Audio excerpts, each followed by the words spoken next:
my mind. Could you see so my mind don't erupt? At times I feel I can't get enough, but I sip a double cup and I spin a couple bucks.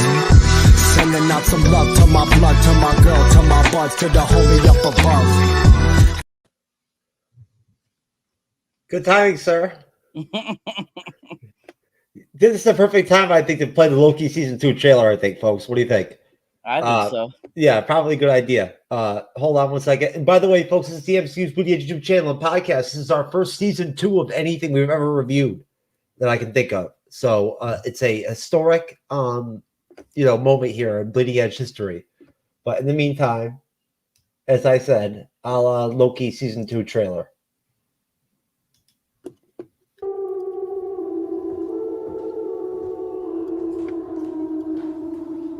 Hobie? Hello? We have a little bit of a situation we wanted to run by you. Mobius! Wow! Great to see you again! That's what's been happening. Wow! Time slipping. Wait, you know that? Yeah. You've seen that? Yeah. Can you fix that? No. It's impossible to time slip in the TVA. I know, but we just saw it happen. Yeah. I've been pulled through time between the past and the present. Hello? If what I saw is true, there's nothing to stand between this world and utter destruction. Only one way to find out. A little good old-fashioned legwork. Listen, we have different styles. You're a man of action, which is fine. I take a more slow...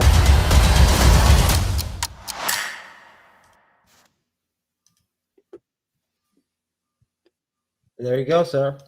There we go, folks. Welcome to the MCU's Bleeding Edge, like we mentioned before. That was the Loki Season 2 trailer, just to kind of get you an idea of what we'll be talking about tonight. We're going to be discussing Episode 1 of Season 2 of the series Loki, which just premiered on Thursday, October 5th. This title of this episode happens to be Ouroboros, which is actually the name of Kehu Kwan's character in the series, which they end up calling him OB, which was awesome. I'm glad they came up with a nickname for him because that name was going to drive me nuts if I had to keep saying it. But OB is a great name. I loved it. Love it. All right, folks. So this happened to be directed by Justin Benson and Aaron Moorhead, this episode, along with being written by Eric Martin, who Eric Martin, you'll see pretty much, he wrote pretty much all of Season 2. I believe he was also a writer on Season 1 as well. And of course, most of these people, they're a part of the whole group that created Season 2 of Loki. They'll be directing him as well. You have basically Justin Benson and Aaron Moorhead will be directing majority of the episodes. It looks like they direct 4 out of these 6 episodes.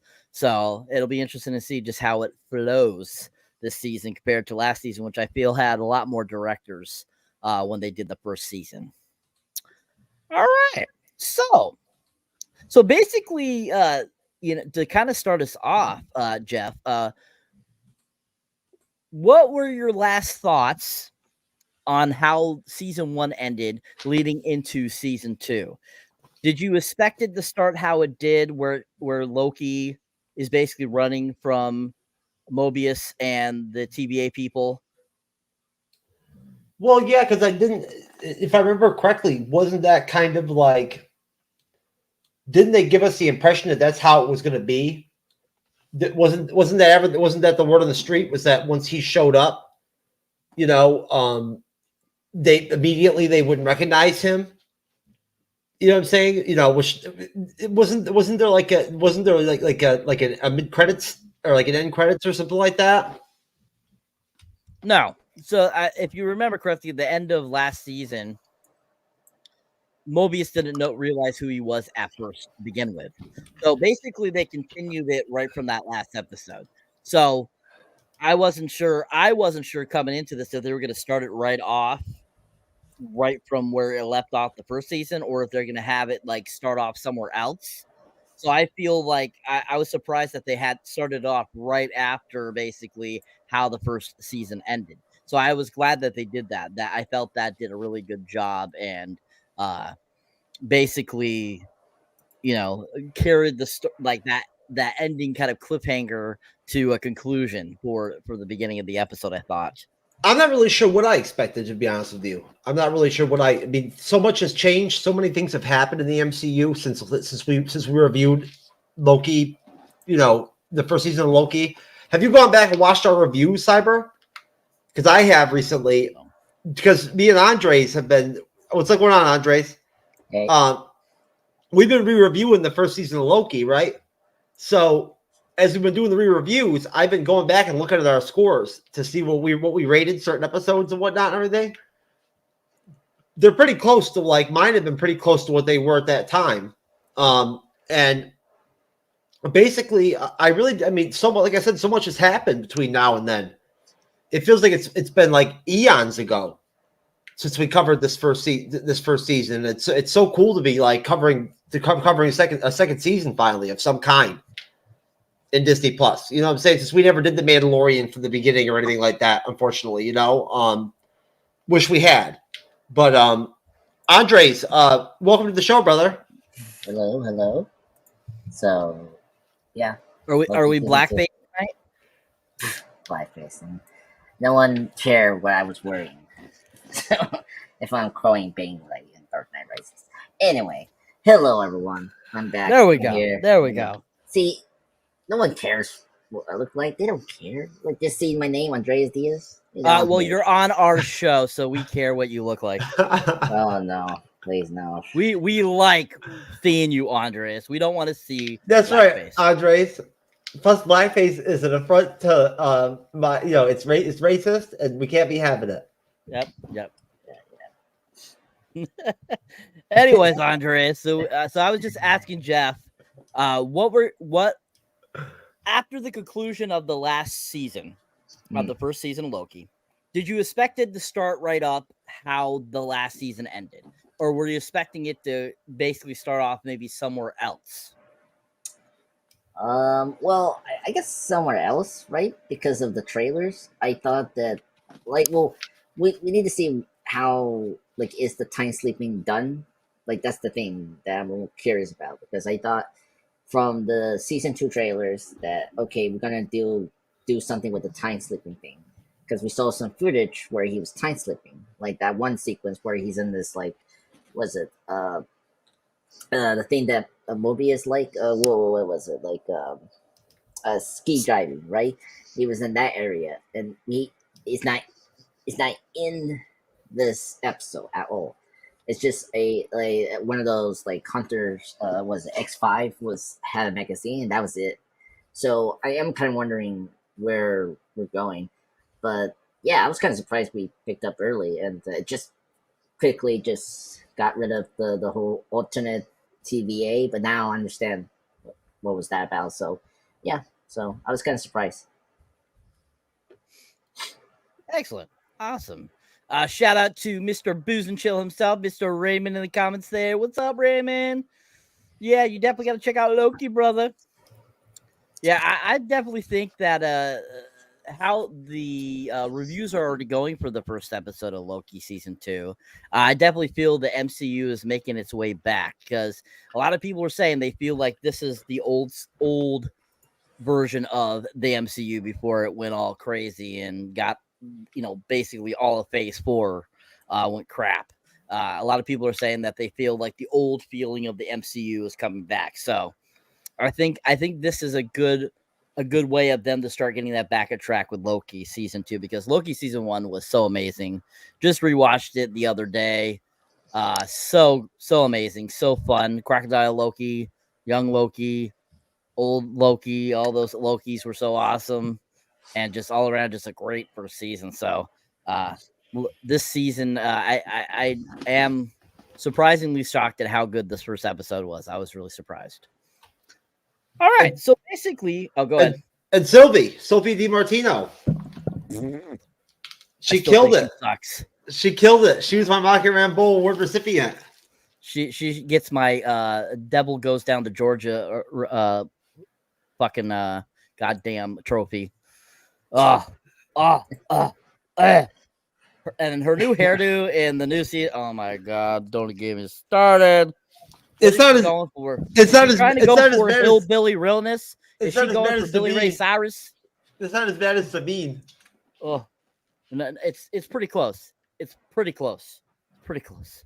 I actually saw the actress Sabine in another movie, and she actually had normal looking hair, and she looked a lot better. So yeah, this Sabine can look okay. She just looks horrible in what do you call it right now? Wonderful Ahsoka. Anyways, all right. So starting off, so basically we start off, like I said, we Loki's running from Mobius and the TVA guys, and basically ends up jumping off the side of the building of the TVA, ends up falling down into a flying truck, which I thought was kind of interesting. I was like, ooh, we got some Star Wars vibes here. And they jump into he falls into this yellow truck, and basically ends up making the person driving it like go out of whack. He ends up flying back into the TVA with the truck, goes through a thing of glass. There is Casey standing there and is like freaked out by it, who is played by the amazing Eugene from Tacoma FD. He's absolutely freaking hilarious. Eugene Cordero. He is absolutely awesome. Love this guy. And he's like freaked out. Loki rolls out of the back of the truck, which is absolutely hilarious. I loved it. And he's like, Casey, I need your help. And he's kind of looking at him like he's going insane. He's like, who is this guy? I don't know this guy, kind of look. And basically, as he gets out and is like doing that, that's when we get our first time warp from Loki. And of course, we have, if you remember from the end of last season, when Loki came back, he was not in the current timeline he had been in. So that was the timeline that we just saw him in. And then after he time warps back to the current timeline. And basically he ends up popping back up once again across from Casey, who as he's talking to, it looks, you kind of figure out, oh, he's actually talking to the Casey he knows, and he's about to direct Loki to where Mobius is, because he's asking him where Mobius is. And he ends up unfortunately time warping again, and Casey's like kind of like, what the hell just happened? He ends up going and finding Mobius, who is with Hunter B-15, and basically how they're kind of like talking about what's going on with the timelines, and Casey pops up and says, I just saw Loki, and Mobius is like, Loki's here? Loki's like, yeah, he was, but he just disappeared in front of me. And Mobius is like, disappeared? What do you mean? And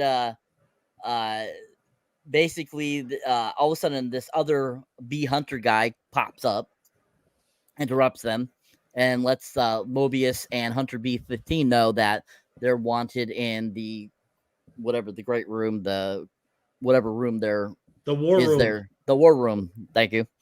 And so they end up starting to go towards the war room with the guy, and all of a sudden Casey's left alone again, and all of a sudden Loki pops back up, and the look on Casey's face is absolutely pricey. He's like, oh, he's like almost like he's gonna have a heart attack, which was absolutely hilarious.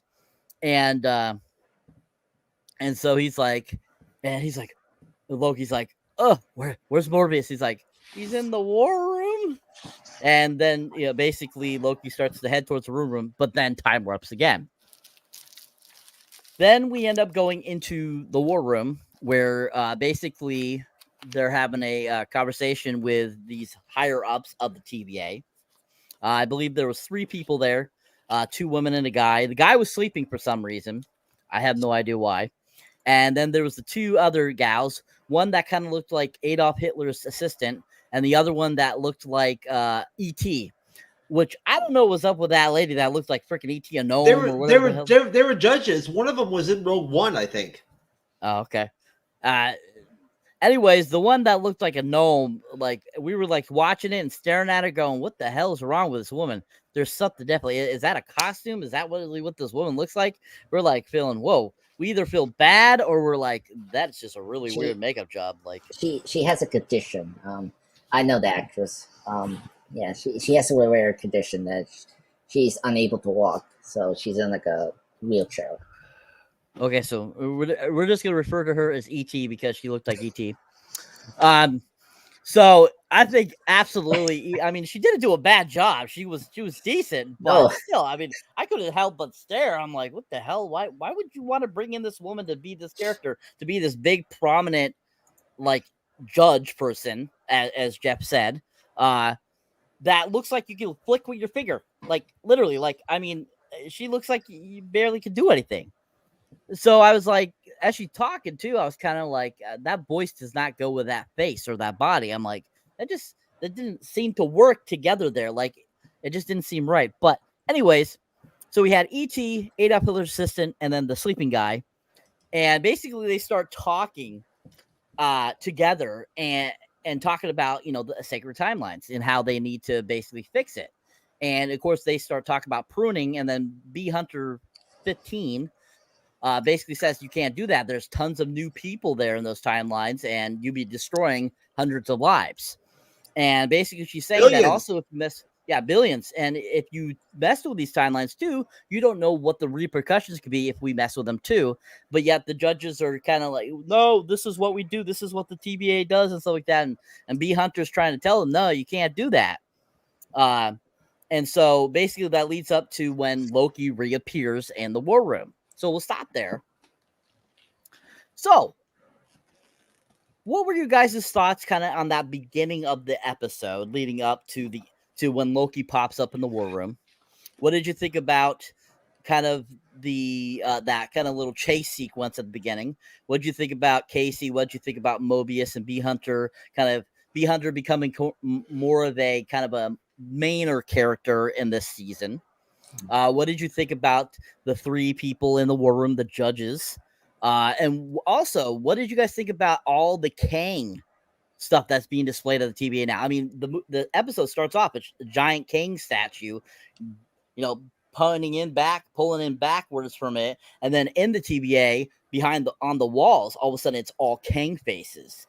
And I remember in season 1 noticing that one of the 3 pillars of the TVA, when we first introduced to it, you notice one of those is Kang.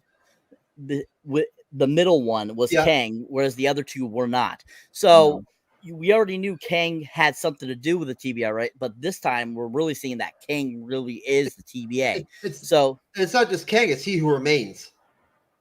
Well, yeah, all the variations of Kang, He Who Remains. The Kang dynasty basically is what it is. So what are you guys' thoughts on that? Let's start with you, 60 minutes. 60 minutes. Well, sure, I can do this in 60 minutes. Yeah, I mean, I think the opening was really great to start off with the show. I think that, again, you know, we're seeing the money in the show, which is good. Seeing a lot of these special effects, and like, I mean, from the first episode from season 1 with the like, you saw the whole TVA era. I was like, oh my god, it's like literally Star Wars. And then here, like, it did it again, but into like Star Wars Episode 2, Attack the Clones, when Anakin and Obi-Wan was chasing this bounty hunter that was trying to assassinate Padme in Episode 2. And so this was like, kind of similar, seeing like Loki diving in and to this, like, you know, mail truck, whatever, you know, ship, and then hitting Kane's statue was kind of cool, because you can see that the TVA is just starting to crumble with that image of the Kane statue, like, getting that crack. Thank you, Lewis and Chill and Miniman. Yes. But yeah, so that was really great. And then just seeing you know, Casey again, which was great. Seeing a version of Casey that doesn't know Loki until his future. So that was kind of neat. And like, and just, you know, seeing Tom Hiddleston is just so great in the sequence. To see him having one of the worst days of his life. Like he came from a fight that he was trying to not to fight with Sylvie, and then he comes to this alternate. Well, at the time, I didn't know it was actually the past TVA. I thought we were in some like alternate dimension of like a version of a TVA that like came actually controlled, but instead it was actually like the version of the TVA we've been with than season one. So that was kind of cool. Yeah, then after that, seeing of course, Hunter B15, and then with Mobius, that pairing I actually really like, because we saw them in the first season, but it was like very briefly because we kind of separate them a little bit because Owen Wilson Mobius is always with Loki, so here it was kind of neat to see more of Hunter B15 with Morbius a bit more, and like now that those two know like the truth about their the whole TVA thing, so it's really neat. Like I really like Hunter B15. I think she was great in this episode. I'm very excited to see her more as a regular because I thought that she has a lot of potential to be a good Monica Rambeau reward, because like I think she has a lot of potential to be a good character. Yeah, and then after they go into the war room, which I mean, if you haven't seen Doctor Strangelove, like every time you hear a war room, I'm like, yes, please, a reference to Doctor Strangelove, and this was definitely Doctor Strangelove, like levels of weird, like the three judges, like I recognize one of the judges. If you haven't seen, the other work, like I saw her in the OA, the ET actress, so she was great there. If you haven't seen the OA, it's a good show from Netflix. Unfortunately, got canceled after season 2. But anyway, yeah, I mean, I think if you want to show how bad the government is, how lazy they are, you need this one person to sleep in a meeting, and that's what we saw. That one guy sleeping on a job. Like the fact that the whole like timeline dimension is literally collapsing, and like he's sleeping. Like, okay, and then you got this one chick that's so like so no nonsense. Like she's like by the book kind of TVA person. I hope we don't see her again because she was so annoying throughout the episode. But whatever. And I have a question, you guys. It was weird that she did like the Planet of the Apes like head to that X5 hunter person. Like, is she in love with that person, or it was just weird. So I hope we don't see those two again, but we'll see. But yeah, overall great opening, great start for season 2. I was like already hooked in with this scene. This scene hooked me with season 2, which is great, because one of the problems that I have with all the Marvel Disney Plus shows is not getting the plot or like getting the show like right away. And that's always an issue. Like they always start slow, and that's really bad. And I think this show is starting very good by like rapidly getting into the plot and the meat of the show very fast, which is good. So overall, great start for this season. Yes, sir. It was a great start for my day too, Cyber, when I kicked that hammer and split my toe wide the hell open. It's my fourth one on the right hand foot. And I'll tell you what, when you just wake up and you're all groggy and you've got a butterfly, some shit or whatever, whatnot, that's just like bleeding all over the place and whatnot, you split your entire toe, like it's like wide open, right? It's like that's rough. In Groggyville, when you just wake up, I started right off. That's how I started my day. I went to go like feed dodge, and I kicked that hammer. Oh, yeah, the hammer was laying on the floor because I was working on the bed frame. Oh, yeah, and you hit the back end of it. I hit the hammer, the anvil part of it. Oh, steel part. It was a brand new hammer, big fucking heavy bitch too. You know what I'm saying? And I caught it right at that right spot, right, and just split my freaking toe right wide open. Ouch. Yeah, so it was a bloody Friday morning, folks. But no, time slipping is what they call what happens to Loki. And I've been watching the hell out of Screen Crush and everybody, everybody that covers this stuff. I've been watching the hell out of them all day. And basically what they're saying is this, with the time splitting thing that we get into when we get introduced to Ouroboros, is basically has something to do with the fact that Sylvie sent Loki back through He Who Remains Tempad. It wasn't a regular Tempad. It was He Who Remains Tempad. He Who Remains would have had a Tempad that would have allowed him to insert himself into whatever timeline he wanted, whatever, you know what I mean? He'd have that kind of control. But somehow by putting Loki through it, that caused him to get stuck in time. And even with what ends up happening in this episode, you see in the trailer that throughout the whole show, he's going to continue to time slip. Like, it's going to continue happening. You know what I'm saying? I don't know if he's going to learn how to control it or not, but I feel like they threw a lot at us in this first episode. I think that like the whole depth of the whole series is all there. It's right in the beginning almost. And I think Andre's made a good point with the Hunter B15 and Mobius. There's an important part of the episode before they go to the war console where they have a debate about the fact that like the rest of the TVA needs to know about the fact that they're all variants. You know what I mean? And that the people they're pruning are innocent people.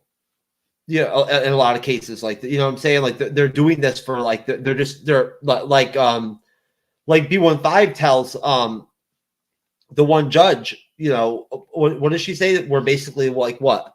That they're like not slaughtering, but we're like, you know, we're like we're killing people. She uses she uses the word atrocity or something like that, or like some kind of word like that, you know. And no, I thought that it was a great opening. There's a lot of like quantum physics and everything involved in all this shit, and it's really intense.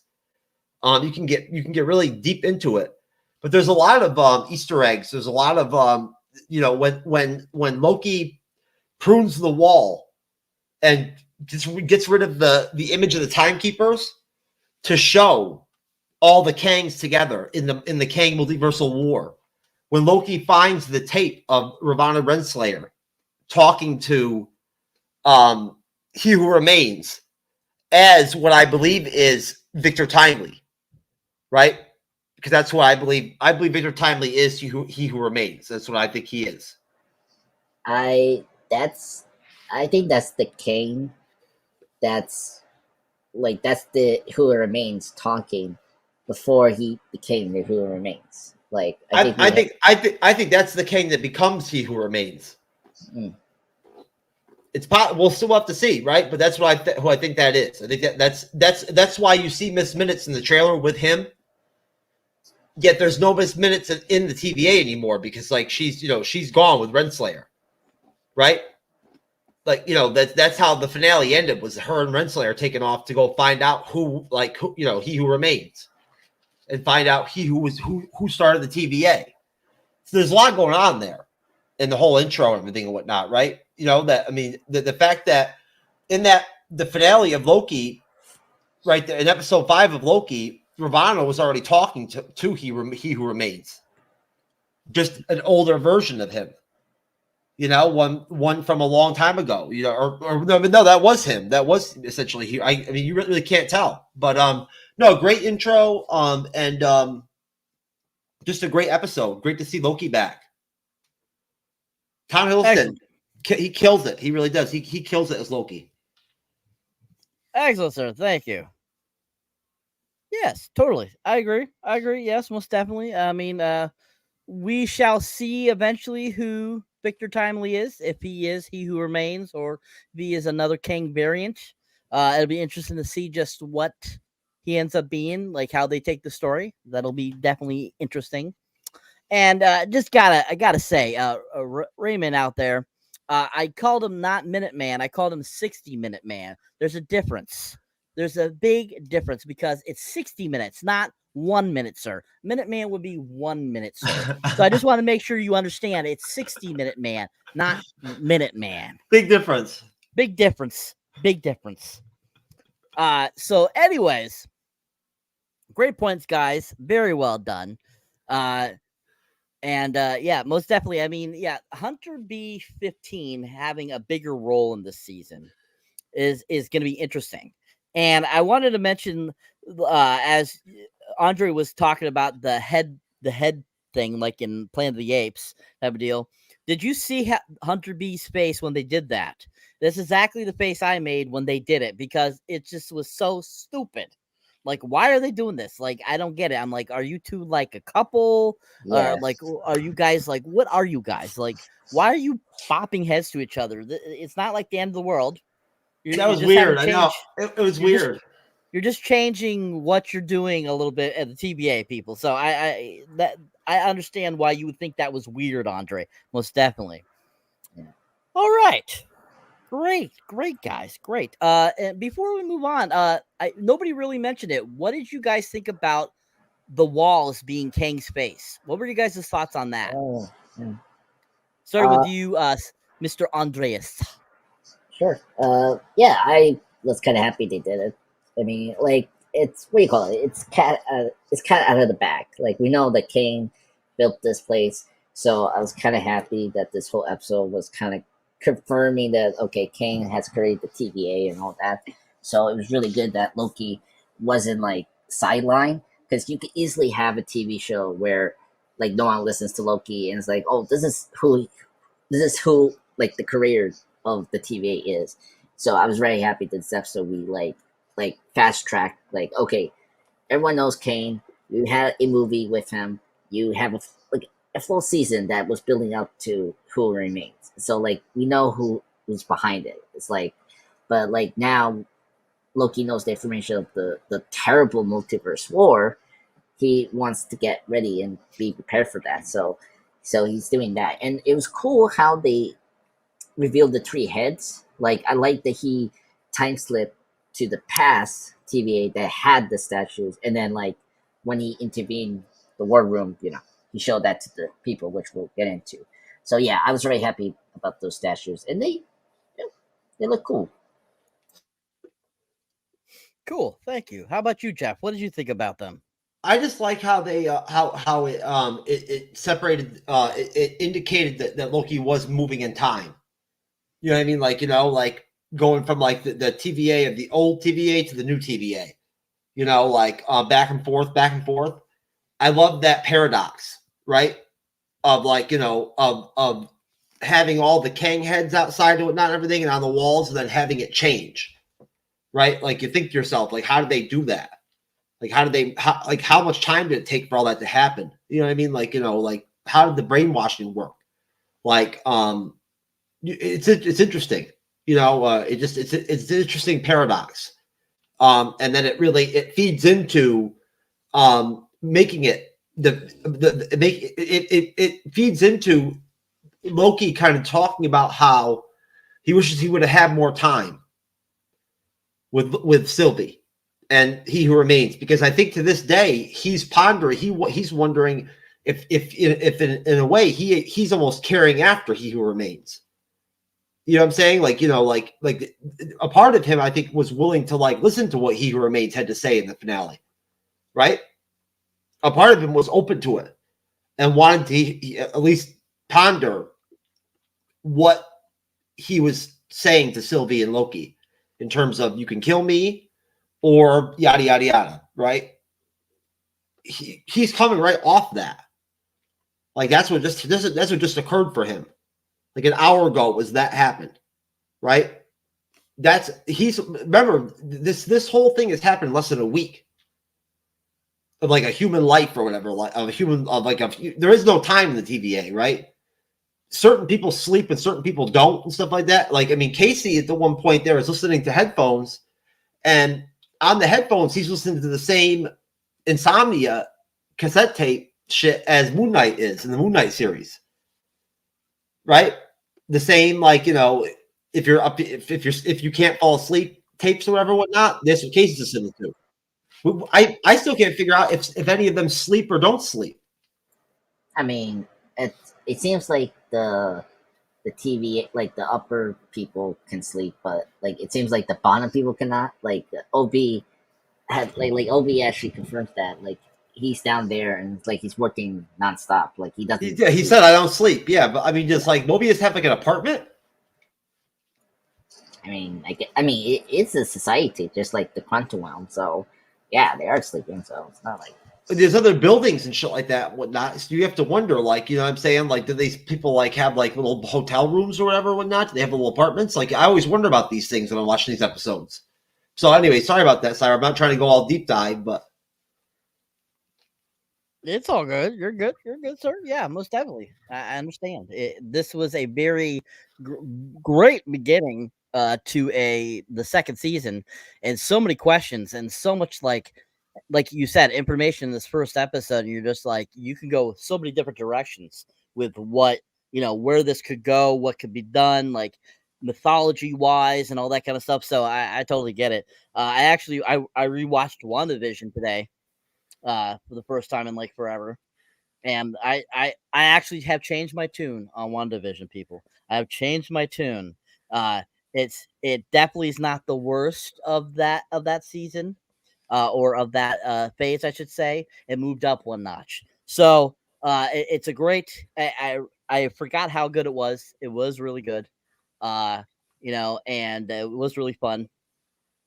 And it's definitely worth a rewatch if you haven't done it, because I noticed a lot more this time around too that I hadn't noticed last time. So we're gonna re-review it. We're gonna re-review WandaVision and the Falcon Winter Soldier on Mondays.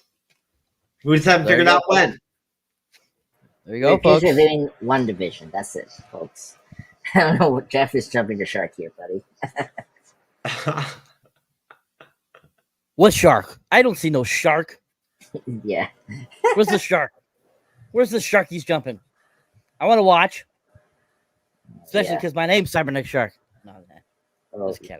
He's using an old school term, people. If you don't know what jump the shark means. Yeah, folks. You should know what jump the shark means in terms of TV. I know what it means. Yeah. Okay, good. Anyways. Great job, guys. Really good.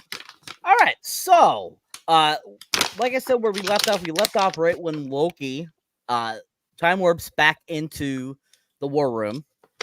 Everyone notices he pops up, and they're all kind of freaked out a little bit, seeing him all of a sudden pop in there.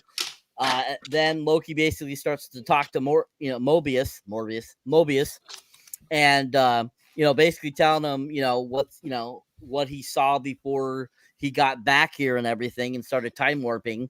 And that he had talked with He Who Remains, stuff like that. And basically, letting, Mobius know that the Kang warned us that if Sylvie was to kill him, that all these other variants would come back and start a war again. And, basically explains that to, Mobius. And Mobius is kind of like having a hard time understanding it and stuff. And he's like, he keeps like kind of asking questions as Loki's like saying stuff to him. And basically, saying to the whole room, that we gotta do something about this. We gotta stop these Kane variants from coming back and causing a war and stuff like that. And so after Loki basically kind of spills kind of that major tea there, he ends up leaving with Mobius. And he's like, we gotta do something. He's like, I think they got it. You were pretty loud about it, Mobius says.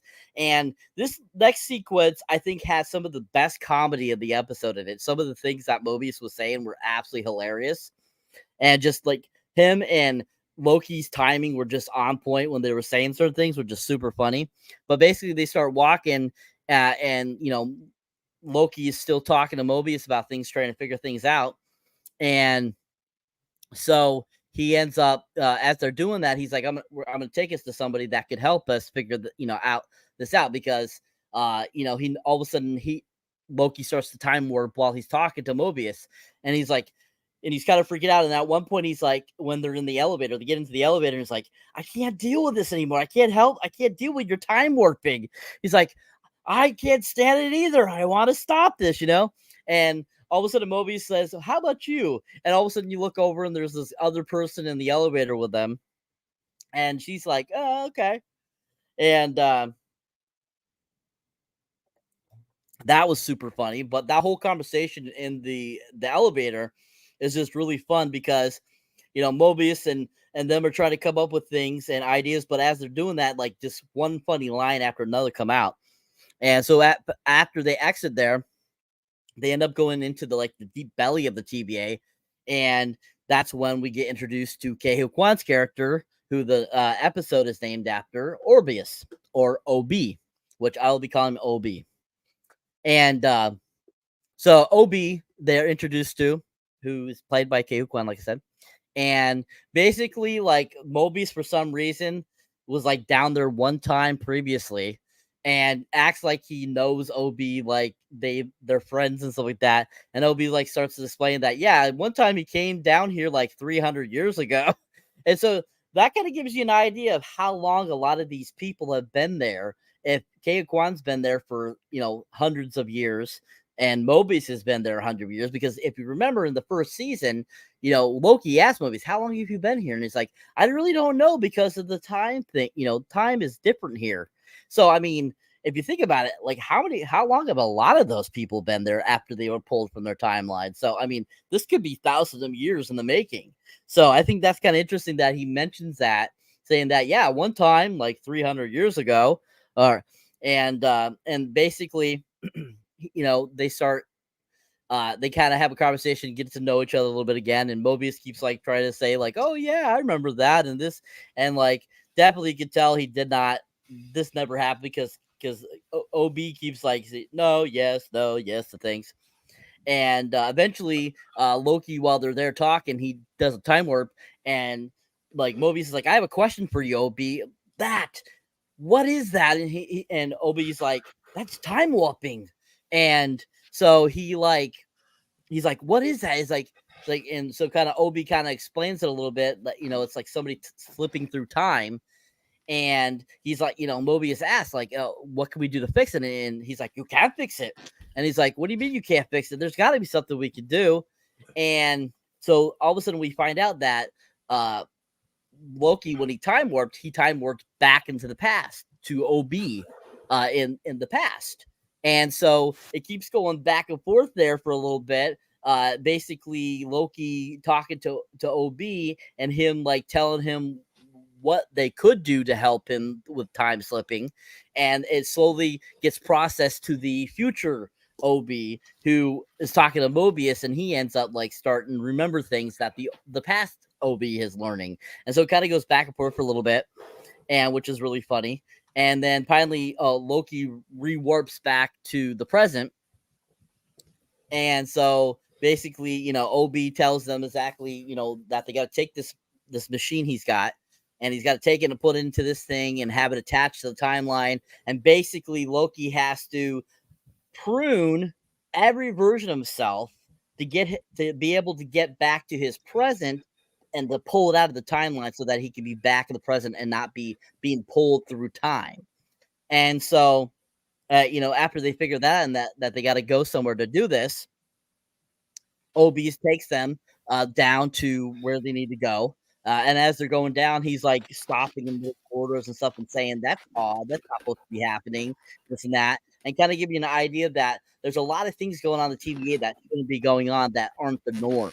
And so I think that was a great observation, that they mentioned these things, because probably further down the line, I'm thinking that these are going to be little things that they're going to pinpoint back to that we can remember. And they're like, oh yeah, I remember that in episode 1 and stuff like that.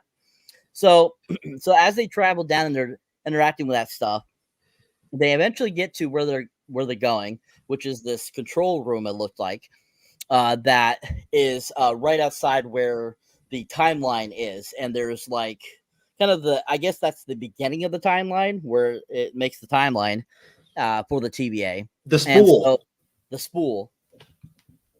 And while they're there, basically OB starts, telling, Loki a little bit more of what he's got to do.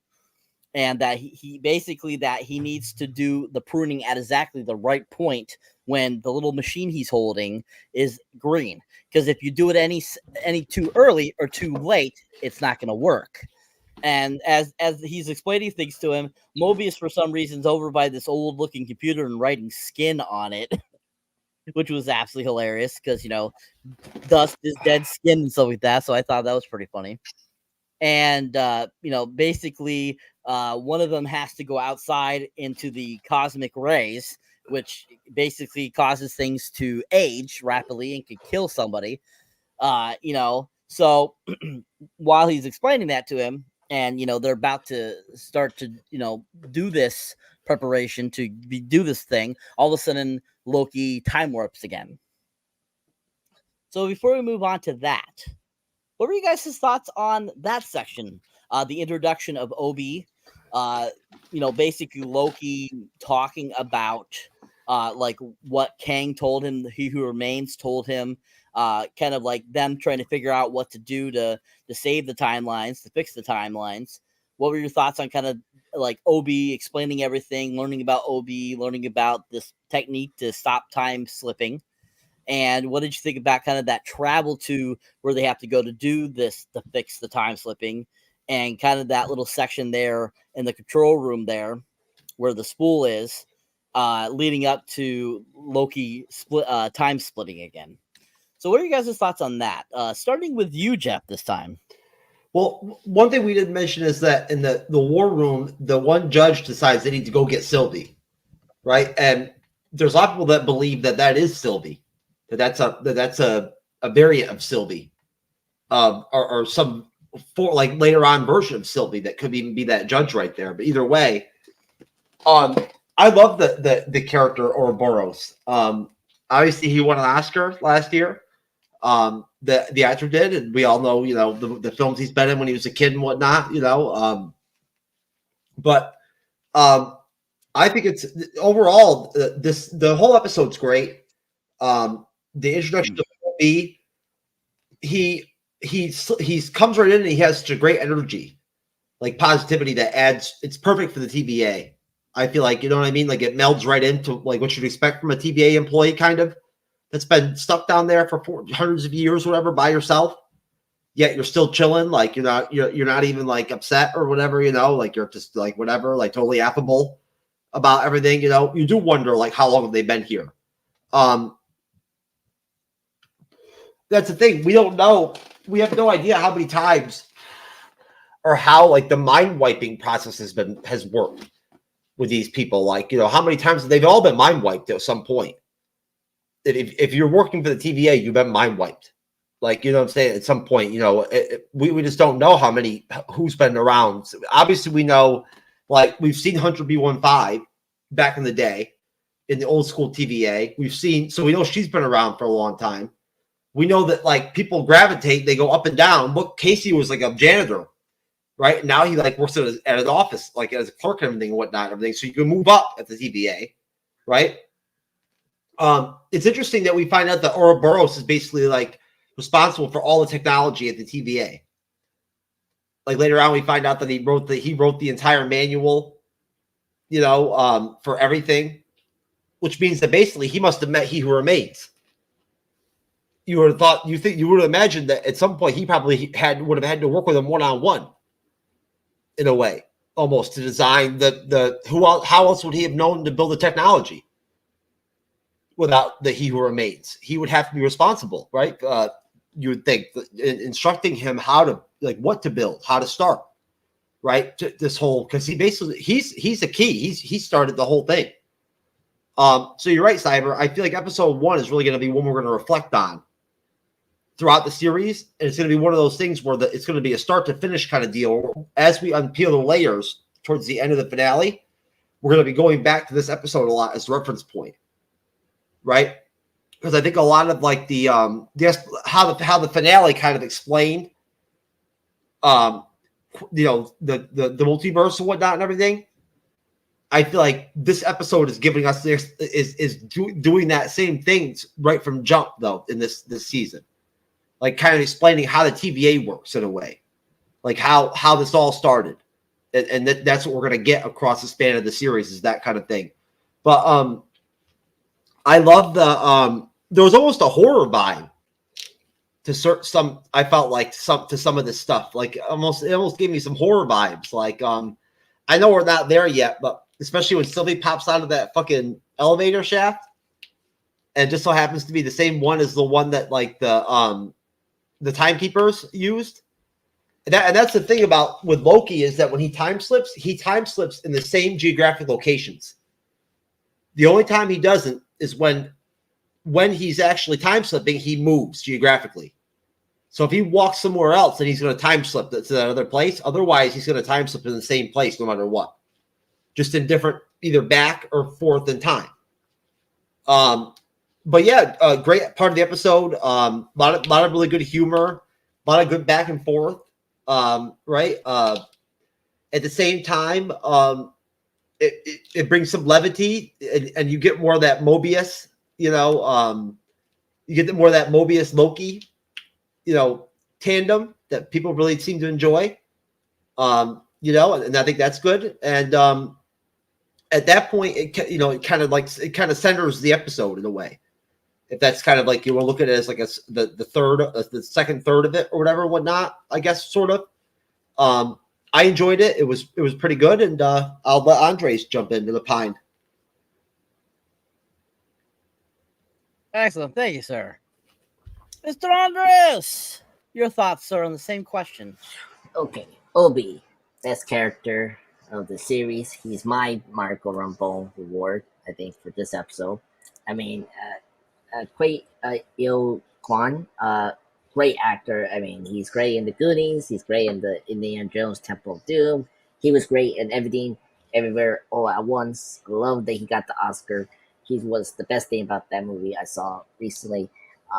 Yeah, he was a great addition. Like, he just went so well with the cast. Like, with Owen Wilson. Like, his I never expected to like him and Owen Wilson banter. That's so cool. And so that was like so funny when they were just discussing like how to fix the time slipping with Loki. So that was very fun, and like, oh my god, just nailed it right there in that scene. Love that. And same thing with Tom Hiddleston. Like, his chemistry with Tom Hiddleston just spot on, just like with Owen Wilson in that scene. So like, yeah, I love his addition to the show. I hope we will see him in the next 5 episodes. Hopefully, I'm trying to remember. Is he a regular or something like that? Yeah, like he is listed for main cast here. So I'm very excited to see him in the next couple of episodes, hopefully. Yeah. So, and then of course, seeing the time sleeping with Loki, it was so great how they how to explain time travel. Like, I love how Loki kind of explains to the past Obi about how I'm from the future, but this is the present, and so that was like so cool. You say like, oh yeah, this is the present and the future. It's complicated. Like, I love that. Like, straight away, like, gets over the time travel, like, wobbly wool explanation that we always have to deal with. But yeah, one thing I did like about the show that's been really great is the production design. Like, they haven't lost, the production design from the first movie, the first season. I'm sorry. Like, everything from the OB's like RAA office was like so cool, like so Wes Anderson like, which is kind of awesome. And of course, the war room, the TVA, is really cool. Like, just the orange color in that room is just neat. Like, the production design is just top notch. Of course, the time tune or tune or whatever. What is it? The time something. The spool. Yeah, the time. Yeah, the temporal loom or something like that. The temporal loom, yes. Yeah, like rooms, like that was like cool. Like, it's very industrial, but like has color to it, which is awesome. Like, yeah, like that was the aspect that I loved about that half section. It was just the detail of the production science just hasn't lost like a beat from the first season that we love, because that was something that was a huge problem with Secret Invasion. The real sets, the real sets. Yeah, everything is actual real sets for the most part. Yeah, thank goodness, because that was the issue. Well, that's the issue with was it Ant-Man 3? It was the issue with Secret Invasion. Like Secret Invasion, you could tell they were just cutting corners. Like, it was very cheap. Like, they were in cars and rooms. Cars, rooms. And they spent a lot of fucking money on it, though. Yeah, but that was reshoots. Like, where like, this is a phrase. Where did the money go for Secret Invasion? Where did the money go? Here. Still to this day. Exactly. So see, like here, Loki season 2, you can tell where the money went to. Like it went through the production design, they went through the special effects, it went through the actors, like it went through all those 3 phases, and you can see that in the screen, and that's impressive, you know. So that's the thing that I like about this episode was that what was yeah, and then the I was very, I love the, what was it, the gag with the skin, like the peeling of your skin off.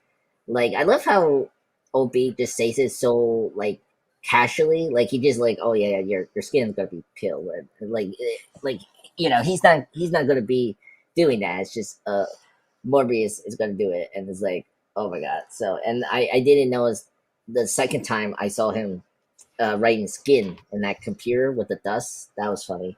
But yeah, so yeah, overall, I love that second half. Like that was where the episode really was kicking in, and I was like, wow.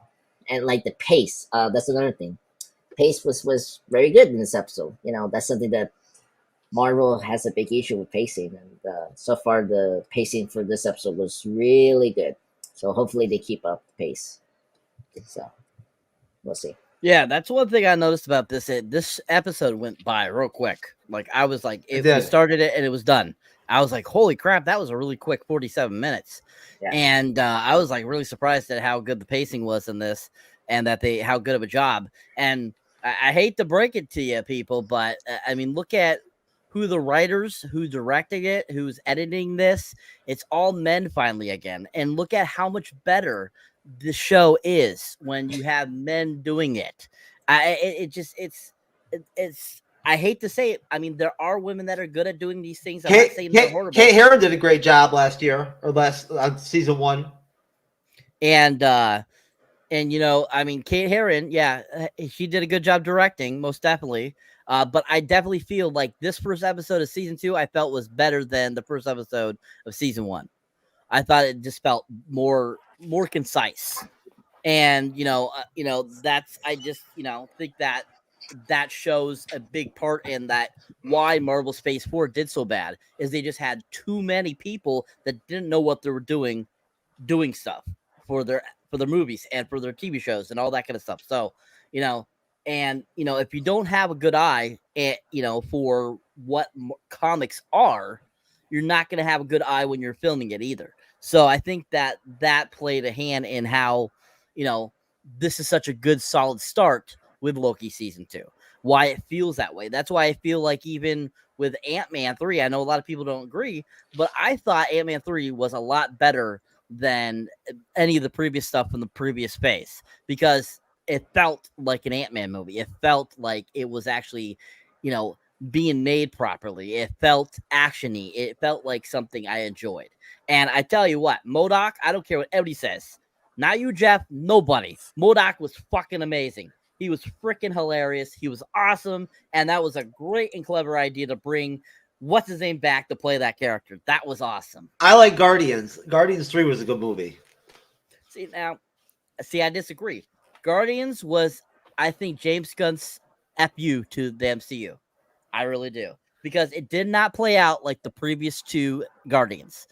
The first 2 Guardians are flawless, are amazing. The music is far better, but 3 did not feel like either of those films. Even though it was more centered on Rocket and it was centered on, the main bad guy in it being the Evolutionary, which, I'm sorry, I see a lot better actors playing the Evolutionary in this. I mean, don't get me wrong, that the guy that played him, I liked him.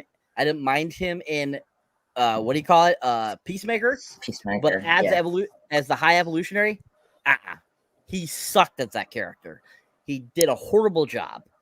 But Guardians 3 had some good points to it, but the music sucked, and the whole pacing and the whole picture of the film did not feel like the previous 2 Guardians films. I know he wanted to go for a dark image, but I still think that's his FU to the MCU because he was going to DC. Because they fired him and brought him back to do this movie. If he had done this movie when it was originally supposed to be done, I think it would have been a lot different. I think it would have looked different.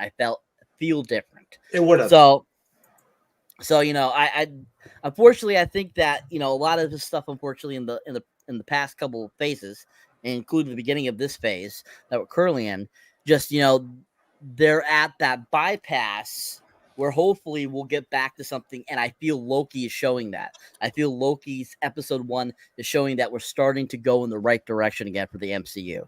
So I think that's fantastic and glad that they're starting to go that way again. Shout out to JB in the comments. Thank you for stopping by, JB. It's been a minute, and I'm glad that you think that season 2, episode 1 was awesome. And a great intro to the TVA and Kane Council, which that's probably where they're going. Kane Council is probably where they're going for this. So good eye there, JB. Good job. All right.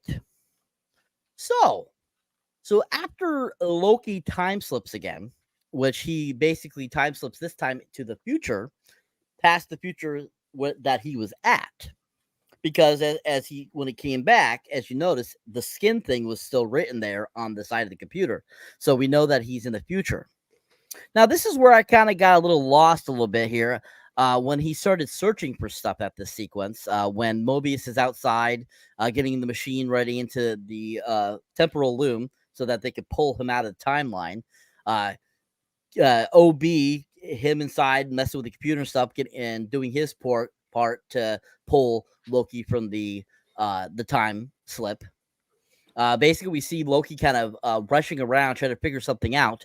I have no idea what he's looking for. I don't know if he was looking for a pruner or if he was looking for somebody or something like that, because they didn't explain really what he was doing, but that he was like searching around. I wasn't sure if he was looking for Mobius or if he was looking for OB or what, but I definitely didn't get that whole idea of what the fuck he was looking for. It was the stupidest fucking thing I've ever seen. I was like, what the hell are they doing? Like, why is he searching around when he knows he's got to prune himself? Baby leg, I got upset shit like. The baby leg motherfucker. Oh, probably.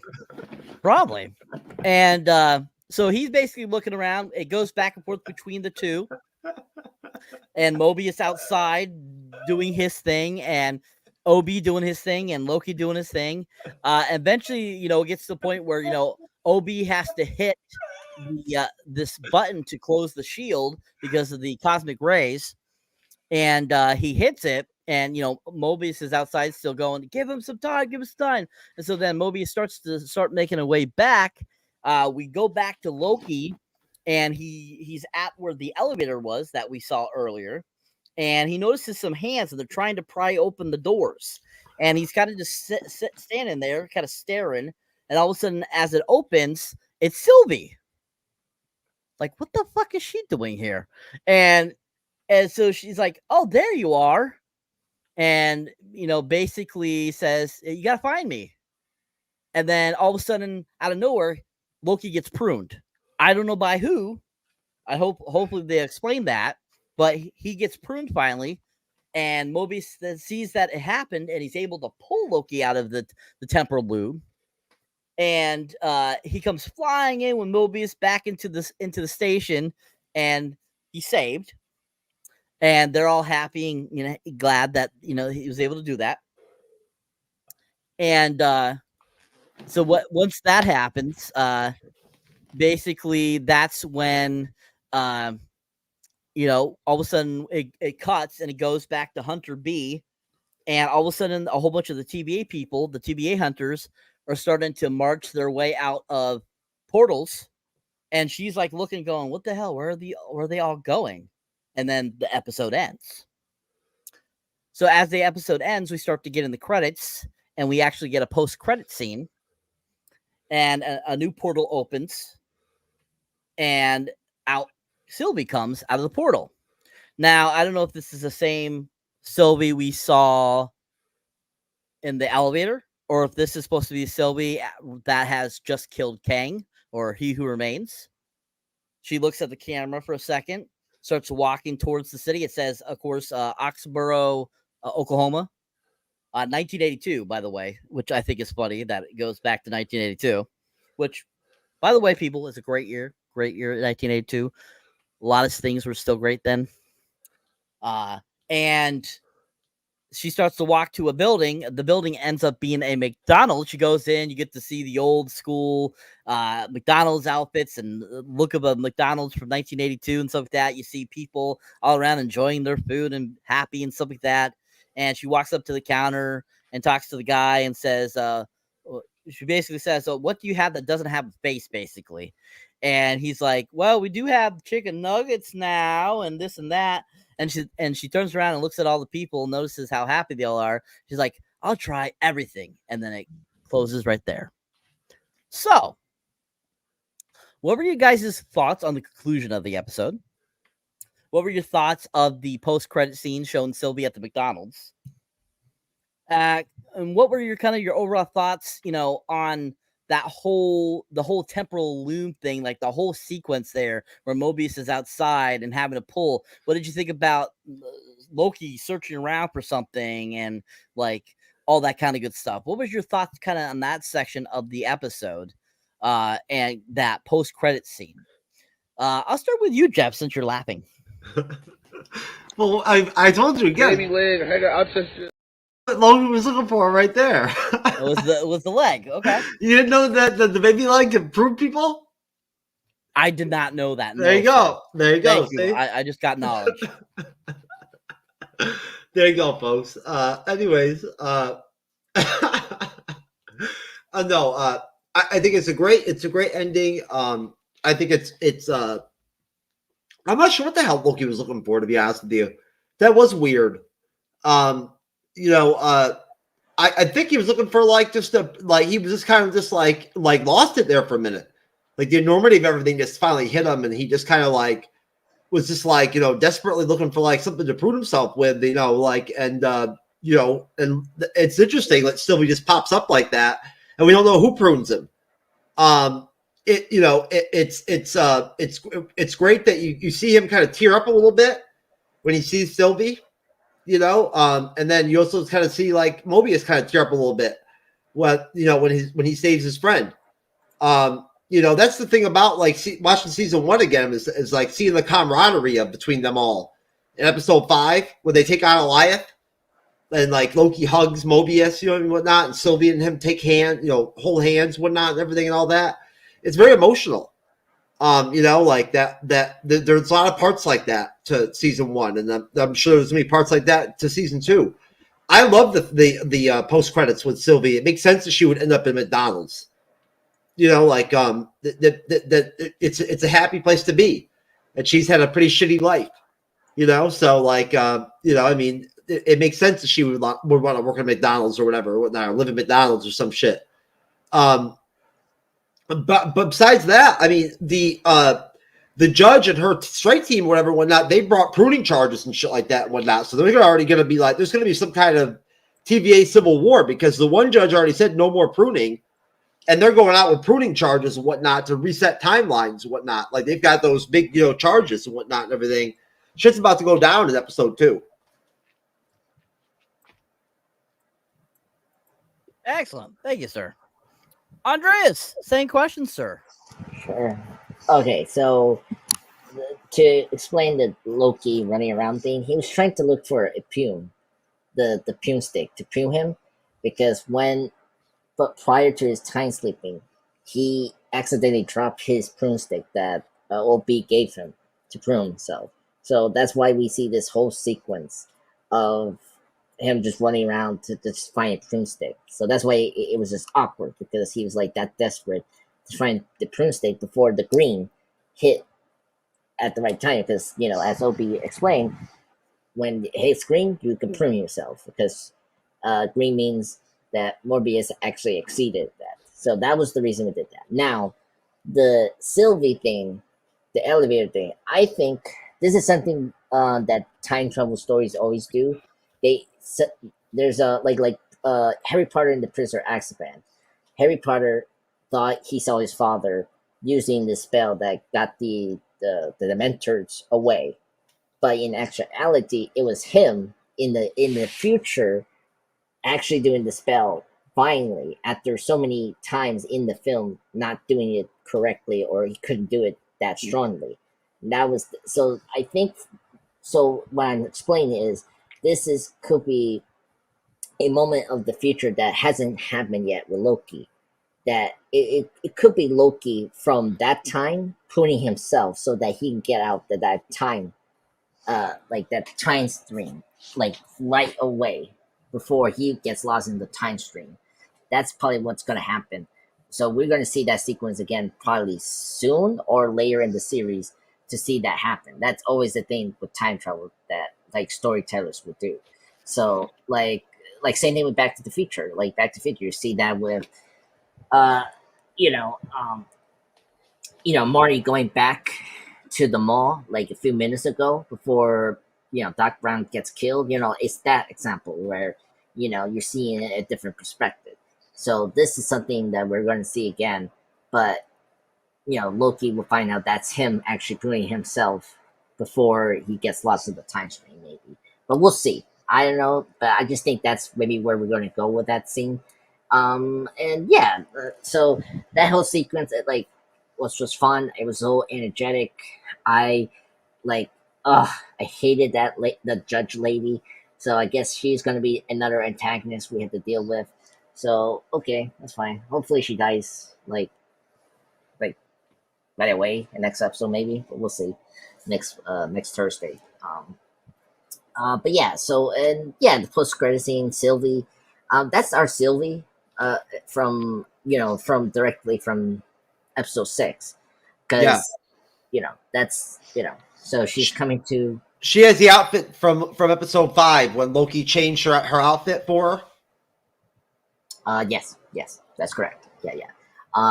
Yeah, so that's her, and because the Sylvie that we saw from the elevator, that's a future Sylvie that Loki is actually going to meet later in the timeline. Because we already saw, because I seen the long hair Sylvie in the leak behind scene photos, if you haven't seen, and especially the McDonald's one. So that's our Sylvie, but that's like many years after she arrived there in this post credit scene we see. So that's what's going on. So yeah, so we're gonna see her again, but more longer hair, as we see now with the time jump that Loki did just a few minutes ago. But yeah, so yeah, I didn't mind the post credit scene. It was fun. I did laugh. I don't know if you guys are a big fan of McDonald's, but my favorite was the double quarter pounder cheese. I was like so happy they brought that up. I was like, oh yes. Yeah, so I'm very excited to see more McDonald's. It'll make me very hungry to eat McDonald's watching the show now. I'm like, oh, why are you doing that to me? Anyway, overall, great episode, great ending, great post credit scene. It's not gonna beat the journey. It's not gonna beat the Loki post credit scene where he sees all his variants. Like, it's not gonna beat that. So yeah. So it's a decent post credit scene to tell you where Sylvie is going to be in the series. Excellent. Thank you, sir. Wonderful. Okay. So, yeah, I understand that could be a very plausible idea of who pruned Loki is himself. That's very possible. I've seen that in time travel movies and time travel shows several times. So that is very possible that we'll see that in the future down the road. And that's, I think that's a great concept, a great idea that it could be. I'm rooting for you that's what happened. And if it's not, oh well, but I'm still going to root for you. I'm going to root for you, 60-Minute Man. And, but yeah, so I think that's a lot of good points you guys brought up. Very much so. I think that's very accurate, very well done. I personally thought the ending was like kind of interesting. That the fact that they have it where all those TVA members were being called out to go find Sylvie, and I think that was a cool kind of idea, kind of leading into the next episode. We got more Stripe coming. Loki needs to be on point and stuff like that. And I just love the whole camaraderie of Loki and Mobius in this season, or this first episode so far. I think it's great. I think it worked really well, especially like just what Jeff said about when he pulls him in and there's kind of like a tear in Mobius's eye a little bit from saving him. And I think that's very admirable of him, and that you can see that there's a lot of love between these characters, that they all share a great bond. I mean, the bond between Sylvie and Loki, though, I'm sorry, he's just in love with himself. That's just like what any narcissistic person would do. So I mean that I don't get behind, but I do get behind the Mobius and the Loki one, because just to be infatuated with yourself, just to happen because your variation happens to be a woman, still kind of weird. I mean, would you do yourself? Basically, kind of my thought process here. I guess I mean, I think I'm a pretty sexy guy, so I think I might do myself, but at the same time, I just think that, I don't know. I don't think that's really, if myself was Sylvie, I'd do me. yeah. See, so there you go, people. So yeah, definitely. I think that's still a very interesting conundrum there, that they have that going on. I think it's just funny. But anyways, ratings. I give this episode a solid 10. What does everyone else give it? Andres, your rating, sir. Yeah, this one's tough. I rewatched it. I saw it yesterday, so today I saw it a second time. I'll give it a 9 out of 10. I think I enjoy it. I think it was just it got you back right away in a fun and exciting way to get back to the series, picking up all the plot threads that were like the next thing to do for season 2, and they doing it right away. I'm so happy about that. They're just minor things like I enjoyed the pacing. I think there were some moments that could maybe slow down, but at the same time, I enjoyed the pacing what they did here, and it was not a big deal. Sylvie, I kind of wish we had more Sylvie. That's kind of the thing. I like Sylvie as a character.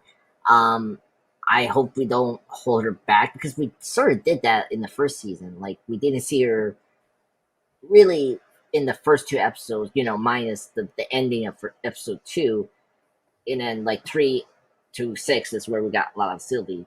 So I hope we don't do that again. I feel like that's going to be too repetitive like last season. So, but we'll see what they're going to do with Sylvie because her story is kind of intriguing. But we'll see.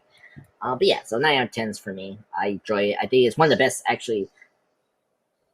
best season openers for a Disney Plus show. I think this is up there with WandaVision's ones and Hawkeye's and Loki's season opener. I think this is like number 2 for me in terms of the best opening. I'll give it a 9.25. And I think I agree with Andre. He makes a lot of good points. I feel like it's important that they insert Sylvie right into the next episode. I hope they do. Yeah. If not, then you're in trouble with me. I care about Sylvie's story too. I want to see. She's an important part of the series for me. Yeah. I mean, she's already at the McDonald's, so I have a feeling we'll see her in the next episode. I think she'll have a bigger role. They said that when they were making this one, they said that she'd have a bigger role in this season. So, so I think you'll get your plot points. Do I care? No, because I think Sylvie is just annoying. And like I said, that whole dynamic of him loving himself, I just think I like her. I like her character on her own. I just like I like Sophie DiMartino. Yeah, and I don't think she's anything great. I've seen better actresses. I think I would prefer Angelina Jolie in that role over her. Or oh my god, I would take Haley Mills from the original Parent Trap. Glynis Johns, who just turned 100, I'd take her over Sylvie. Angelina Jolie, that would have been good casting. She would have done better than the Eternals. I thought she was good in the Eternals. I liked her in the Eternals. Yeah, I like her. I mean, I would take a Gemma Chan as that character. I mean, I mean, some of these, I just don't think. I think she's overrated. Because from what I saw, what she did in the first season, none of it was impressive to me. Whereas I feel when an actress is really good, it's very natural when it comes out. And I didn't feel it was very natural with her. She felt I could tell she was reading lines. And when an actress is a really good actress, you feel like she flows with everything. And compared to Tom Hiddleston destroys it. So I just don't think she's anything that great. Okay. Yeah, well, and then also Tom has been doing this for the last 13 years. Well, 12 or 13 years now. Time, no, I don't care about time either. I've seen people come in. I've seen people come in that are fresh off the boat. and they're good. So it has nothing to do with that. Okay. All right. Well, Plugs! yes, plugs. I guess I'm the first one. Okay, that's fine. You're first, sir. Okay. You well, are hey first, everyone. 60-minute man. Okay, well, I'll make this 6 minutes now. All right. Hello, everyone. My name is Andreas, pop culture guy. Thank you, everyone. The It'll end up MCU'S 7. Oh my god. Urgh. Community support me and Mr. Cyberneticshark. That's his name. I'm up to 812 subscribers. Yeah, just recently posted my top favorite Marvel monsters. Check it out today. Yeah, so far doing good. I'm getting ready for the Halloween season and check out all those content soon. But yeah, so thank you everyone. Please help me and Cyber get to those subscribers soon. And yeah, that's it. Thank you, Jeff, for bringing that links. No problem, sir. Yeah, there were 6 minutes, right? 5 minutes. I don't know. Cyberneticshark, 1 away from 700, sir. Yes. 2 away. No, I think that was 4.5 minutes there, Andre. So you did really good. Sir. Props to you, sir. I gave you a standing ovation. Anyways, folks, if you enjoy me here on the MC's Bunny Head, definitely go check out my solo content under Cyberneticshark. You can find me on YouTube. Pretty much majority of the wonderful social medias: X, Facebook, TikTok, all that good stuff. Instagram. My most recent video, of course, is A Haunting in Venice, which is a Agatha Christie film. Based off the book called A Halloween Party, actually. Kenneth Branagh once again returns as the amazing Hercule Poirot, and he directed the film too. But yeah, great film. If you haven't seen it, definitely check out that review about it. Really good film. 1 away still from 700 mark. So yeah, help us and Mr. Andreas get up to that 1,000 beautiful mark, and we eventually will see some amazing giveaways for you guys once Mr. Jeff gets there. Hey, I started doing them today, Cyber. I've got some work to do on them. I've got to edit them. I've got to actually edit one and put it together. When I put one on TikTok, and I don't like it. I don't think it's gonna it'll do the trick. But it's a start. It's a start, sir. There you go, folks. There you go. Oh, let me change the audio back over from the very trench zone. Anyways, folks, we're out of here over at the MCU'S YouTube channel and podcast. This is the end of our Loki season 2, episode 1 review.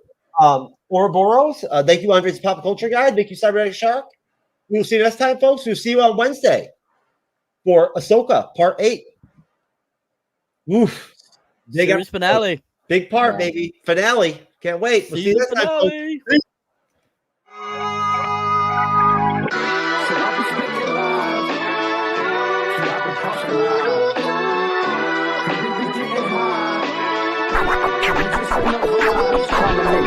Just let a man breathe and just hush so my mind could just see, so my mind don't erupt. At times I feel I can't get enough, but I sip a double cup and I spin a